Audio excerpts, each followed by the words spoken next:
যেটো জেলৰ সন্মুখত যি ঘটনা ঘটিল এইটো খুব দুৰ্ভাগ্যজনক মানে যেটো প্ৰতিবাদ চলিলে এই প্ৰতিবাদৰ পৰা গুলীচালনালৈকে কি পৰিস্থিতি চলি আছে নিশ্চয় গৃহ বিভাগৰ পৰা তাৰ এটা ৰিপৰ্টবিলাক লৈ আছে আৰু মুখ্যমন্ত্ৰীয়ে যেহেতু গভৰ্ণমেণ্টৰ হয় গভৰ্ণমেণ্টৰে মুখিয়া হয় তেওঁ গভৰ্ণমেণ্টৰ মুৰব্বী তেওঁৰ তৰফৰ পৰা এটা মন্তব্য আজি এতিয়ালৈকে আহিছে প্ৰায় যোৱাকালি আহিছে ইয়াত মই তেখেতৰে সহযোগী মন্ত্ৰী হিচাপে বেলেগ এটা কমেণ্ট দিব বিচৰা নাই কাৰণ এইটো এটা আইনী প্ৰক্ৰিয়া হয় আৰু দোষীয়ে শাস্তি পাব লাগে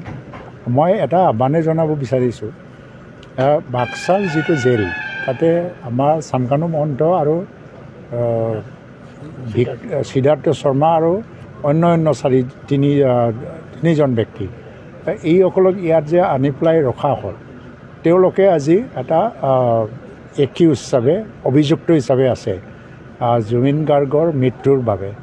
আৰু জুবিন গাৰ্গৰ মৃত্যুবৰণ কৰিব লগা পৰিস্থিতি আৰু পৰিৱেশ তৈয়াৰ কৰাৰ কাৰণে এটা ষড়যন্ত্ৰমূলক এটা কেছ হিচাপে তেওঁলোকে আজি অভিযুক্ত হৈ আছে কিন্তু তেওঁলোকক দোষী সাব্যস্ত কৰা ন্যায়ালয়ৰ প্ৰক্ৰিয়া ইয়াত আনাটো তেখেতসকলক বচাবৰ কাৰণে আনা নাই তেখেতসকলক মানে চূড়ান্ত যিটো এটা শাস্তি ন্যায়ালয়ে দিব সেই সময়লৈকে ইয়াত ৰাখিবৰ কাৰণে আহিছে এই বাক্সাৰ যে আনিছে এইটো তেখেতসকলক বচাবলৈ অনা নাই মই ভাবোঁ আজি ছিংগাপুৰৰ উচ্চ আয়ুক্তৰ লগত মুখ্যমন্ত্ৰীয়ে আলোচনা কৰিছে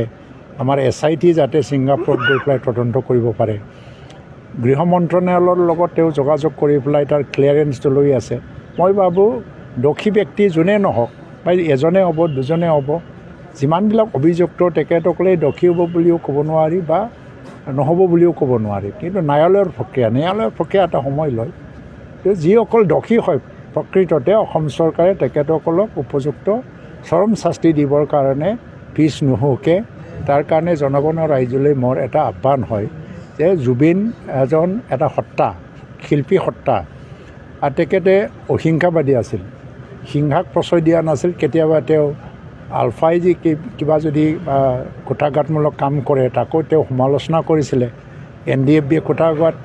কৰিলে তাকো এও সমালোচনা কৰিছিলে ই হিংসাক প্ৰশ্ৰয় দিয়া নাছিল আমিও অহিংসা নীতিৰে শান্তিপূৰ্ণভাৱে ন্যায় বিচৰা ব্যক্তিসকলে যাতে জুবিনৰ কাৰণে ন্যায় বিচৰাটো আমাৰ অধিকাৰ আমিও বিচাৰোঁ সেই প্ৰক্ৰিয়াটো যাতে সম্পূৰ্ণ হ'বলৈ দিয়ে তাত চৰকাৰে ৰাইজৰ বিৰুদ্ধে যাব বিচৰা নাই জুবিনৰ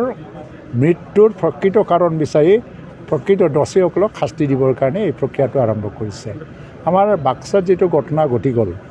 BTRত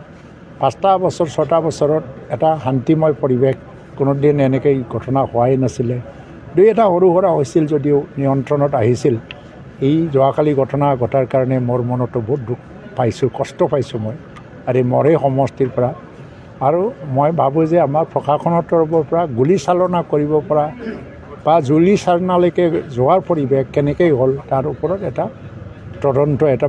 আৰম্ভ হৈ আছে আৰু ৰাজ্য চৰকাৰেও তাৰ কাৰণে ব্যৱস্থা ল'ব বুলি মুখ্যমন্ত্ৰী ইতিমধ্যে প্ৰতিশ্ৰুতিবদ্ধ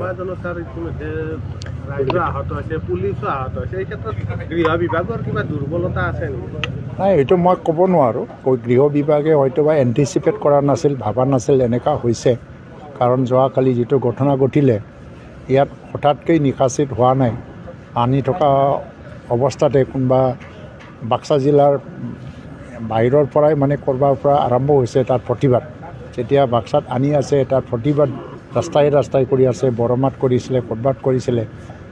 চিহুত আমি প্ৰতিবাদ জনোৱা বুলি আনিছোঁ বা শুনিছোঁ তো ক'ৰ পৰা ইমান মানুহ আহিলে নিকাচিৰ স্থানীয় ৰাইজেও কৈছে যে ইয়াৰ স্থানীয় মানুহ ইমান নাছিল যেতিয়া আৰম্ভ হৈছিল শান্তিপূৰ্ণভাৱে এটা প্ৰতিবাদ চলিছিলে তো এই গোটেই প্ৰক্ৰিয়াটো নিশ্চয় সময়ত স্পষ্ট হৈ যাব আৰু যিসকল আঘাতপ্ৰাপ্ত তেখেতসকলে আজি সংকটমুক্ত হৈ গ'ল আৰু মই ভাবোঁ যে তেখেতসকলৰ মানে যিটো আঘাত এইবিলাক চব ভাল হৈ পেলাই সুস্থ জীৱন পাব আৰু চৰকাৰ ইয়াত কোনো আপোচ নাই যোনে নহওক যদি দোষী হয় তেখেতসকলৰ বিৰুদ্ধে ব্যৱস্থা ল'বৰ কাৰণে চৰকাৰ প্ৰতিজ্ঞাবদ্ধ